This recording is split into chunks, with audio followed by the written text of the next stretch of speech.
a santa e eterna palavra de Deus.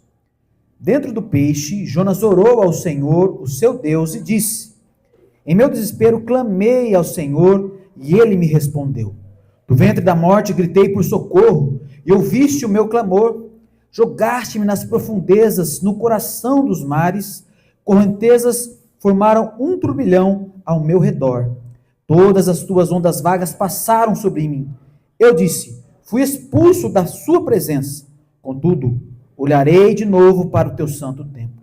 As águas agitadas me envolveram, o abismo me cercou, as algas marinhas se enrolaram em minha cabeça. Afundei até chegar aos fundamentos dos montes. A terra embaixo, cujas trancas me aprisionaram para sempre. Mas tu trouxeste a vida de volta da sepultura. Ó Senhor meu Deus, quando a minha vida já se apagava, eu me lembrei de ti, Senhor, e a minha oração subiu até ti, ao teu santo templo. Aqueles que acreditam em ídolos inúteis desprezam a misericórdia, mas eu, com um cântico de gratidão, oferecerei sacrifícios a ti. O que eu prometi, cumprirei totalmente. A salvação vem do Senhor. Verso 10, e o Senhor Deus deu ordens ao peixe, e ele vomitou Jonas em terra firme. Vou pedir para os irmãos a gentileza, e alguém pode fechar por gentileza, Bruno? Muito obrigado. Meus irmãos, então, relembrando o sermão passado, nós vimos que Jonas estava fugindo de Deus porque ele não queria pregar para os ninivitas, que são os assírios. A cidade de Nínive ficava na Síria, e esse povo muito mau, muito cruel, era inimigo do povo de Deus. Então, quando veio a ordem: ei Jonas, levanta e vai pregar aos ninivitas, ele levantou, mas não para obedecer, ele levantou para desobedecer. Ele foi na direção contrária da ordem de Deus. E nós vimos como é impossível fugir de Deus, do Deus soberano, poderoso, porque Deus controla todas as coisas e Jonas não pôde fugir. Já pensou? Ele declara que o nosso Deus é o Deus dos céus, é o Deus que criou o mar e a terra, e tentou fugir pelo mar. Mas Deus estava lá para pegar o profeta Jonas. E terminou a história com ele no fundo do mar e sendo engolido pelo peixe. E agora, no capítulo 2, Jonas está fazendo uma oração. Até agora, a impressão que nós temos é que Jonas só recebeu o juízo da parte de Deus, Porque ele foi lançado no mar pelos pagãos, e agora está no fundo do mar e um peixe o engoliu. Parece que a história vai terminar trágica, dramática, mas agora no capítulo 2 nós temos uma oração. E essa oração, meus irmãos, ela tem um formato muito semelhante dos Salmos. Ele começa com ações de graças, agradecendo pela salvação de Deus. Depois ele tem um momento de contrição e reconhecendo que a ira de Deus estava sobre ele, porque ele merece a ira de Deus. E ele termina com uma palavra, meus irmãos, de esperança, porque há um Deus, o Deus da salvação. Então a nossa intenção nessa noite é estudar todo esse salmo, para que o Senhor possa falar ao nosso coração, essa oração de Jonas, um homem que foi alcançado pela graça do Eterno. Então feche seus olhos nesse momento. Eu peço que você possa orar por mim, para que eu pregue com fidelidade ao Senhor. E ore por todos nós, para que nós possamos receber com fé a palavra de Deus e com obediência. Vamos orar? Senhor Deus, nós estamos mais uma vez nesse momento de culto, já cantamos, lemos a sua palavra, Senhor Deus, nós já ofertamos, Senhor, na tua casa, e agora nós queremos ouvir a sua voz, Senhor.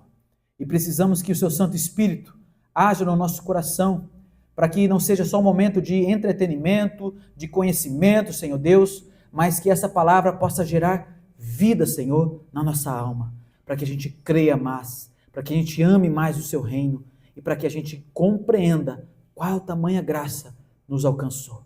Assim nós oramos, Senhor, para que a gente não tenha esse coração fujão, mas que esse coração fujão possa se render novamente a Ti. Essa é a nossa oração, em Cristo Jesus. Amém. Amém. Meus irmãos, o filme chamado 127 Horas relata a história de um homem que estava fazendo uma aventura e ele foi para um cânion, num lugar bem remoto ali nos Estados Unidos. E ele começou a descer naquele cânion, e ele tinha muita habilidade porque ele era alpinista, mas de repente, ao pisar numa pedra, essa pedra se deslocou e ele começou a cair juntamente com ela e caiu de pé naquele cânion que era bem estreito, só que a pedra pressionou o seu braço. Então imagina a situação, uma pedra bem grande, gigantesca, num cânion apertadinho, segurando ali o braço daquele homem. Então ele pensou em todas as circunstâncias, vou tentar mover essa pedra. Então ele fez alavanca, ele usou corda, tudo que tinha de material para tentar remover aquela pedra ali, mas o seu braço não saiu. E o pior, meus irmãos, ele gritou, como eu e você também gritaríamos, por socorro, mas era um lugar remoto, distante, não tinha ninguém naquele lugar. E pior, meus irmãos, o começo do filme mostra para nós que ele não avisou ninguém que estaria lá. Ele conversou naquele dia com a mãe, conversou com a namorada, mas ele não avisou ninguém que estaria naquele lugar. Ou seja, a salvação não chegaria. E mesmo que passasse um helicóptero, um avião que estivesse ali passeando, viajando, não o veria, porque ele estava profundo demais dentro daquele cânion. Essa história é uma história baseada em fatos reais. Isso aconteceu com a vida de um homem.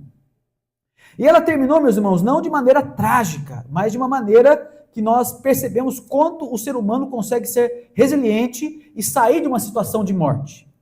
O filme chama 127 horas porque ele ficou todo esse tempo para sair daquele lugar. E como que ele saiu? Ele foi capaz de cortar o seu próprio braço, quebrar o braço e sair de dentro daquele cânion. E quando nós ouvimos essas histórias, nós nos animamos. Eu consigo ter força, eu consigo ser resiliente. Quando eu estiver numa circunstância difícil, eu vou buscar uma força interior e vou me salvar, vou me tirar dessa situação de morte. Mas quando nós olhamos para a Escritura, não é disso que nós precisamos. Você não precisa ser o seu Salvador, você precisa ter um Salvador. Porque quando há alguma chance de você se salvar, você não reconhece a graça de Deus. Aquele homem só saiu de lá porque ele tinha capacidades que Deus deu a ele. Criatividade, capacidade de aprender, perseverança, força, coragem para tirar aquele braço. Então tudo aquilo é graça de Deus. Mas quando a gente vê essa história onde o ser humano consegue perseverar, ao invés de nós enxergarmos quem está por trás da salvação, que é o nosso Deus, nós enxergamos somente o ser humano. Nós somos capazes. Nós criamos um ídolo, que é o nosso ego, é a nossa força, é a nossa capacidade. Por isso que às vezes Deus tem que nos colocar em circunstâncias parecidas com a de Jonas. Porque Jonas também estava no lugar profundo, mas ele não tinha 127 horas. Quanto tempo ele ia ficar sem respirar? Então não tinha ninguém para salvar ele. Quem sabia que ele estava no fundo do mar, tinha lançado ele lá. Então a situação de Jonas era extremamente pior do que a do filme. Não havia salvação. E somente nessas circunstâncias em que não tem como você fazer nada, é que você consegue reconhecer que você precisa totalmente de Deus. Totalmente de Deus. E é isso que Deus está trabalhando na vida do Jonas, para que ele perceba que a salvação é pela graça. Por isso que no final da sua oração, ele vai declarar categoricamente, a salvação vem do Senhor. Não vem do Jonas, não vem da minha capacidade, não vem da minha religiosidade, mas vem do Senhor, do Senhor. Então esse é o tema da pregação de hoje. A salvação vem do Senhor, ou a salvação pertence ao Senhor, está nas posses de Deus. A gente não tem condição de nos salvar, nem os ídolos têm condição de nos salvar, mas somente o nosso Deus. E nós veremos então 3 pontos nessa oração, para você compreender como a salvação ela é graciosa. Primeiro, Deus, ele ouve o nosso clamor. Segundo, Deus traz-nos da morte e da sepultura. Terceiro, ele derrama sobre nós a sua graça. Então quero convidar você a estar bem atento para que você possa olhar para esse Deus e sair daqui maravilhado, glorificando o nome dele e percebendo a tão grande salvação que nós recebemos desse Salvador. Porque o protagonista aqui desse livro não é o Jonas, não é o peixe, mas é o nosso Senhor, o nosso Deus. Então, olha o primeiro ponto, a partir do verso 1 e 2, que diz que o nosso Deus ouve o nosso clamor. Olha o que diz a oração. Dentro do peixe, Jonas orou ao Senhor, o seu Deus, e disse: em meu desespero, clamei ao Senhor, e ele me respondeu. Do ventre da morte gritei por socorro, e ouviste o meu clamor. Ouviste o meu clamor.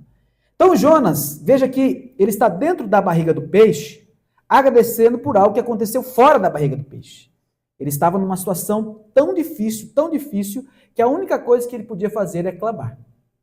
E com certeza Deus não ouviu a voz dele, porque dentro da água não tem como falar, não é assim? Então Jonas, lá no seu coração, lá na sua mente, clamou ao Senhor. E o peixe aqui veio como salvação. A gente acha que o peixe é a ira de Deus sobre Jonas, mas não. O peixe ali era uma espécie de barco para levar esse homem para a salvação. Ele tem, então, na sua oração aqui um momento de ações de graça. Lembrando de que o momento mais difícil, onde ele estava perto da morte, Deus ouviu o seu clamor. E é assim conosco também, irmãos. Muitas vezes, eu e você, passamos por circunstâncias em que parece que nada pode nos salvar.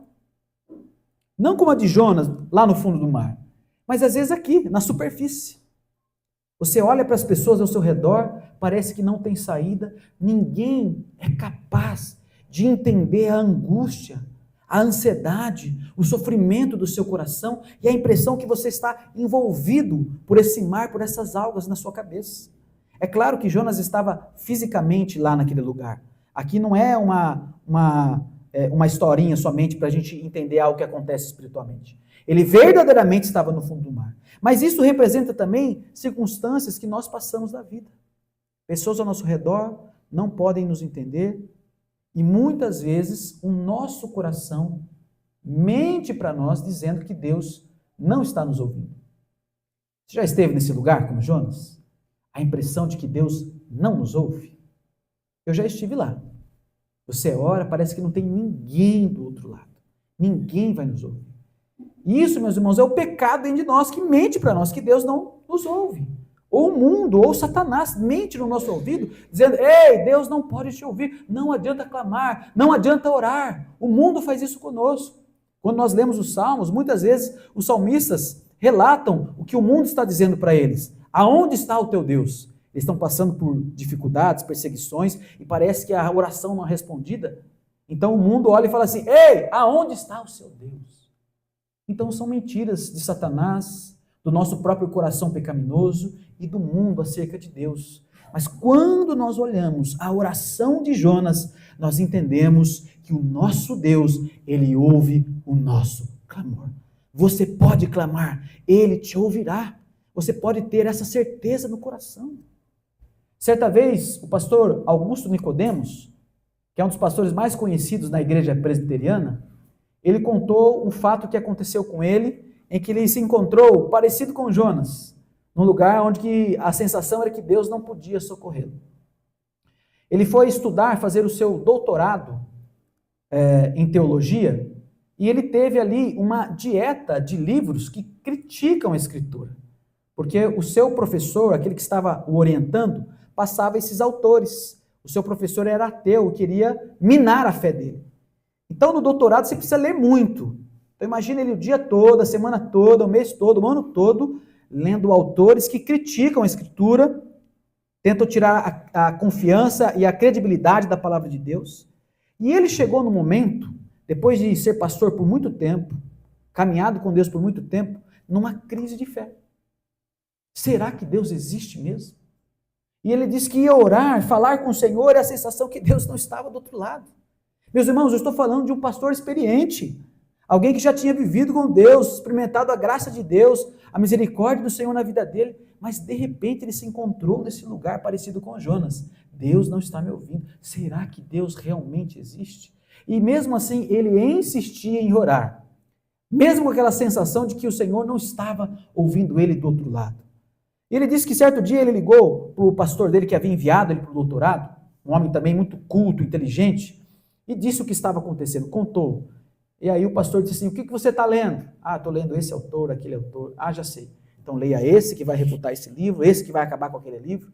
Então ele foi lendo agora autores piedosos, que creem na palavra de Deus, e o coração dele foi se renovando, e ele percebeu que o nosso Deus verdadeiramente existe, e a graça do Senhor estava sobre ele.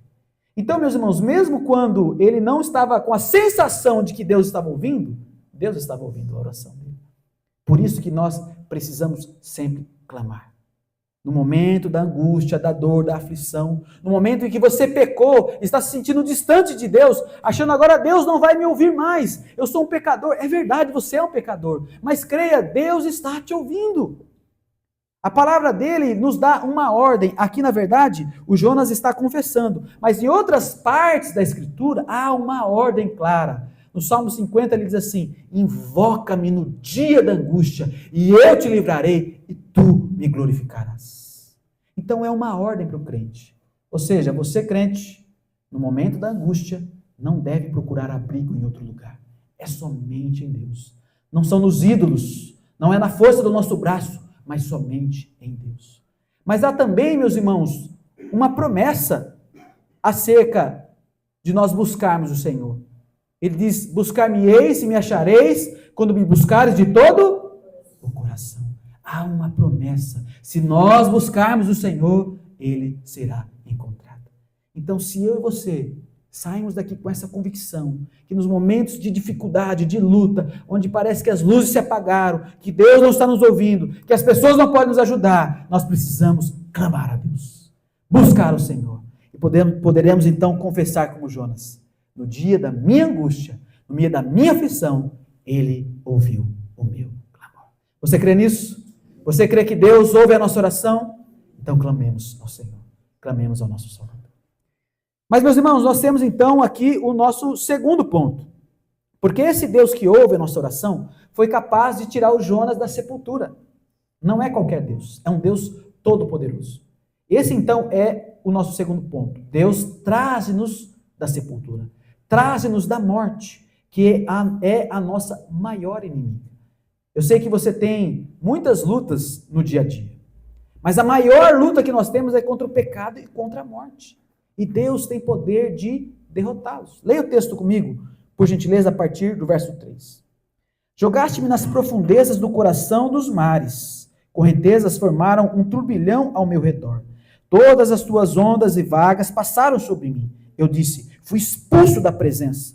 Contudo, olharei de novo para o teu santo templo. As águas agitadas me envolveram, o abismo me cercou. As algas marinhas se enrolaram em minha cabeça. Afundei até chegar ao fundamento dos montes. A terra embaixo, cujas trancas me aprisionaram para sempre. Mas tu trouxeste a minha vida de volta da sepultura. Ó Senhor meu Deus. Então a situação de Jonas era uma situação de morte. Alguns autores creem até que ele chegou a morrer e ressuscitar, mas não é essa minha posição. Eu acredito que ele chegou muito perto de morrer e Deus estava ali para salvá-lo. Então Deus foi tirar ele da sepultura. Essa é a impressão que ele tem quando ele sente ali no fundo do mar as algas passando no seu cabelo, e havia uma crença naquela época, né, que o inferno, a morte ficava na parte de baixo. Então aqui a ideia do Sheol, dessa porta que é aberta e que ninguém pode abrir. Então Jonas entendeu: eu não posso abrir essa porta, então eu estou perdido. Mas o nosso Deus tem poder de abrir essa porta. Nosso Deus é o Deus Todo-Poderoso. E ao falar do peixe, algumas pessoas entram em crise de fé. Ah, não é possível. Um cientista diz que é impossível um peixe engolir um ser humano. Isso é verdade, irmãos. Um ser humano não cabe dentro da barriga do peixe, por maior que ele seja. Mas nós estamos falando de um Deus Todo-Poderoso. Então, quando você olha para essa história do peixe, não é para você entrar em crise de fé, é para você ter mais confiança. Porque o Deus que está resgatando aqui Jonas da morte é um Deus criador dos céus e da terra, como ele já tinha declarado. Você acha que ele não pode fazer o peixe engolir o Jonas? Ele criou todas as coisas. Se ele tivesse dito assim no texto: e Deus fez Jonas beber toda a água do mar, eu acreditaria. É Deus, irmãos. É o Deus Todo-Poderoso. Então é esse Deus que está ouvindo a nossa voz, não é qualquer Deus. Não é Deus inútil, não é um ídolo inútil como são os deuses dos pagãos, que não têm condição de nos salvar. Ele é um Deus todo-poderoso. E ele vem nos salvar da morte. É isso que nós precisamos entender. Eu sei que nós entramos muitas vezes aqui procurando que Deus solucione problemas corriqueiros da vida. E Deus pode sim te abençoar para que alguma coisa da sua vida que está difícil seja desenrolada, transformada e ajudada. Sim, mas a nossa maior necessidade, meus irmãos, é ressurreição. Porque da mesma forma que o Jonas está se vendo aqui, expulso da presença de Deus, e numa situação de morte, em que ele não consegue se livrar, assim é a vida de todo ser humano. A palavra diz para nós que nós, antes de Cristo, estávamos mortos nos nossos delitos e pecados. Ou seja, há uma morte espiritual, e é isso que o Jonas está relatando. Eu fui expulso da presença de Deus. Como Adão e Eva foram expulsos da presença de Deus, ele está se sentindo também, por causa do seu pecado, da sua desobediência. E essa então é a primeira morte, a morte espiritual. E não adianta remédio curativo, há necessidade de ressurreição. E a morte física que todos nós passaremos deriva dessa morte. Por que você morre? Por que você envelhece? Porque o salário do pecado é morte. Se houve morte espiritual em toda a humanidade, porque não há um justo sequer, nós morreremos fisicamente. E também morreremos eternamente, irmãos. Esse é o destino da humanidade sem Deus, sem um Salvador. E na nossa geração é muito difícil as pessoas entenderem esse tipo de salvação. Porque nós estamos numa geração terapêutica, que você precisa sentir bem, você precisa estar feliz. Essa é a sua vida, esse é o propósito da sua vida.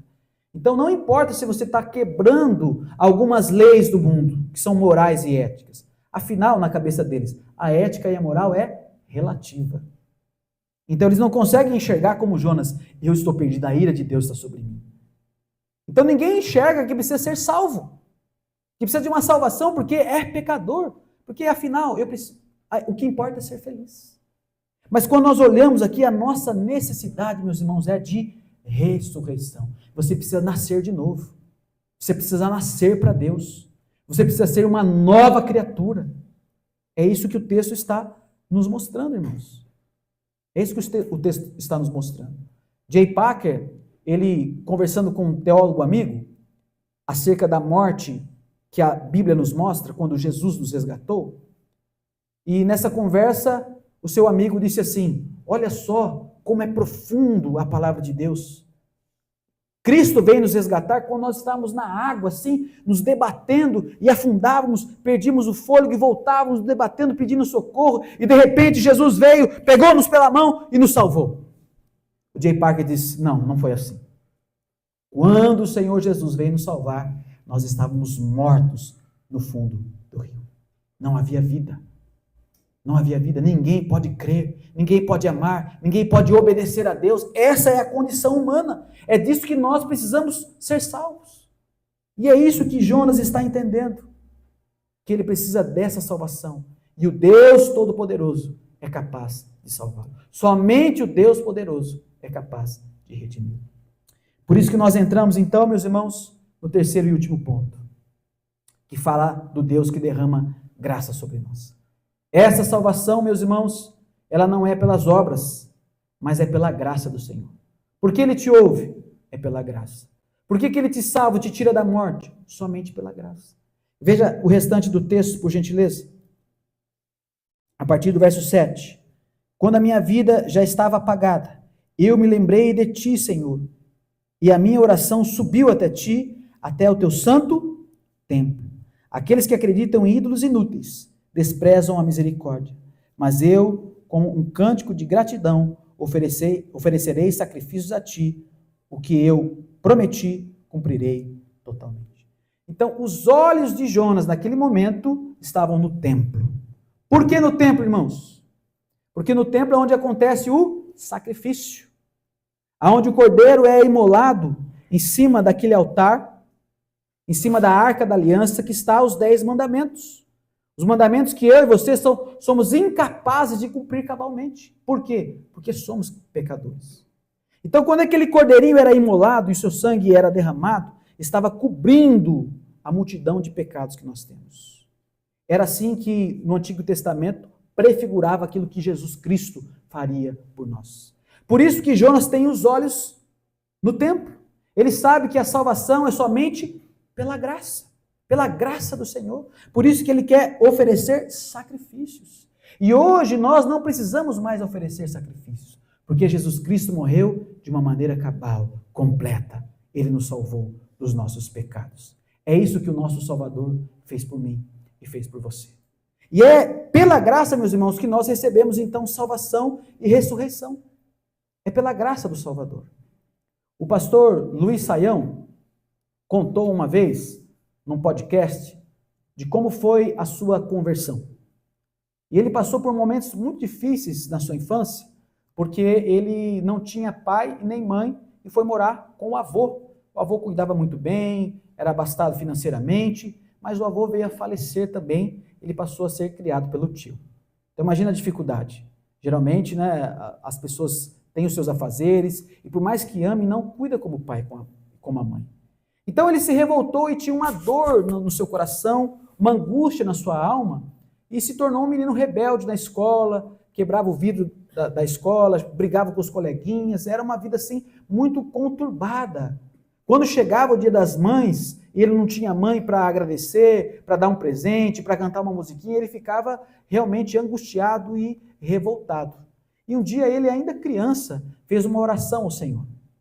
Ele disse: Senhor, se o Senhor verdadeiramente existe, faz alguma coisa, porque eu não quero mais viver. Essa foi a oração de um menino que nem conhecia Deus, não tinha nem ouvido falar da palavra do Senhor. Mas esse Deus que ouve a nossa oração, ouviu a oração daquele pequenino. Diz que um outro tio pegou ele para cuidar e levou ele para uma outra região. Era um tio que era médico, então tinha condições financeiras de ajudá-lo, mas o melhor de tudo era que aquela família era uma família cristã e presbiteriana. E ali no lar eles ouviam as canções, as cantigas, e ele ainda com o coração revoltado, não queria ir na igreja, mas a esposa do tio sempre ensinando, ela dava aula na escola bíblica dominical, ensinava as crianças e ensinava ele também, cantava as canções. Ele disse que certa vez ele foi assim para o quintal da casa, ainda menino, e começou a cantar uma música que ele tinha aprendido com a sua tia. Eu queria ler para você rapidamente essa canção. É assim a canção que ele cantou. É fácil de entender, tão claro como a luz. No meu lugar, para me salvar, Jesus morreu na cruz. Mesmo um menino pode crer e entender que é pecador e receber Jesus como seu Salvador. E ele disse que quando ele cantou essa canção, sem pensar em nada, de repente ele foi visitado por Deus. É como se o céu tivesse descido no seu coração e começou a passar na sua mente e no seu coração todos os pecados que ele cometeu e enxergar aquilo que Cristo fez por ele na cruz. E ele começou a se derramar em lágrimas, chorar. Ele correu para trás de uma casinha, porque afinal, homem não chora, não é assim? Então, não queria que ninguém enxergasse ele chorando, e ele se derramou na presença do Senhor, chorando. E depois, no outro dia, irmãos, ele relata que acordou e olhou para o mundo diferente. Ele disse que era como se ele tivesse chegado no mundo pela primeira vez. Tudo era lindo, tudo era mais colorido. Até as formiguinhas assim passando sobre aquele muro, ele percebia a graça de Deus. Um homem que foi visitado por Deus, transformado por Deus. E hoje o Saião é um dos maiores teólogos também aqui no Brasil. O podcast dele alcança muitas partes do mundo, tem um ministério tremendo. Por quê? Porque Deus derramou sobre ele a sua graça. Não é aquilo que nós fazemos, mas é o que o Senhor faz por nós. É o que o Senhor faz por nós. E ele passou então a enxergar a graça de Deus. E esse, meus irmãos, é um desafio para nós. Enquanto nós não percebemos que Jesus é tudo, a gente não enxerga a graça de Deus. Nós vivemos muito parecido com os ímpios, que têm habilidades, têm talentos, têm a graça comum, que é a chuva, o sol, tudo sobre a vida deles, mas não têm uma condição de agradecer por essa graça, reconhecer a graça do Senhor. E nós, cristãos, precisamos reconhecer em tudo, olhar para as coisas e dar graças ao Senhor, mas principalmente pela salvação, pois nós não temos condição de nos salvar, é tudo pela graça do Senhor, é Ele quem é o Salvador. é Ele. Você não consegue cooperar pela salvação. Muitas igrejas ensinam isso. Olha, Jesus morreu por você, mas você precisa fazer por onde? Não! Você estava morto. Você foi ressuscitado por Cristo. Agora você tem nova vida em Cristo, é verdade. Mas o que você faz não pode salvar. Ele é o nosso Salvador. E é nisso que nós precisamos crer. Um Deus que ouve a nossa oração, que nos tira da sepultura, é um Deus que derrama sobre nós a sua graça. E agora, irmãos, com essa mente que percebe a graça de Deus, com essa mente que percebe que é pecador, mas que recebeu vida do Senhor, Jonas, então, no verso 10, ele é cuspido pela boca do peixe. Diz assim: e o Senhor Deus deu ordens ao peixe e ele vomitou Jonas em terra. Agora o Jonas estava pronto para obedecer ao Senhor. Agora o Jonas, por graça, estava pronto para cumprir a missão. Não é o contrário. Jonas não está primeiro cumprindo a missão para depois receber a salvação. Não. Primeiro ele então recebe essa graça, compreende o amor de Deus para agora poder anunciar esse amor. Então, se você e eu não saímos daqui dessa noite com essa convicção de que o nosso Deus nos ouve, que Ele nos tira da sepultura, e tudo isso é por graça, nós não temos condições de ser luz para esse mundo. Só quando você tiver consciência de que você é pecador, de que só Cristo pode te lavar, você não vai cumprir a missão. Que o Senhor possa ter falado ao seu coração nessa noite, para que você e eu, nós saiamos daqui com essa convicção de que precisamos anunciar essa verdade, que a salvação é pela graça. É o nosso Deus que é santo, que é justo, mas Ele, em Cristo Jesus, abriu essa porta, a porta da salvação. Quero convidar você a ficar de pé nesse momento.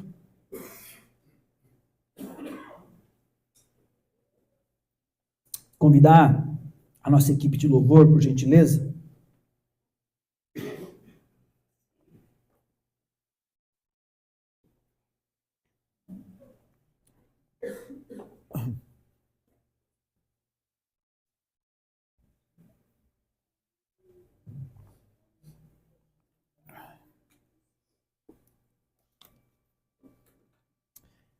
Meus irmãos, eu queria fazer aqui alguns pedidos de oração.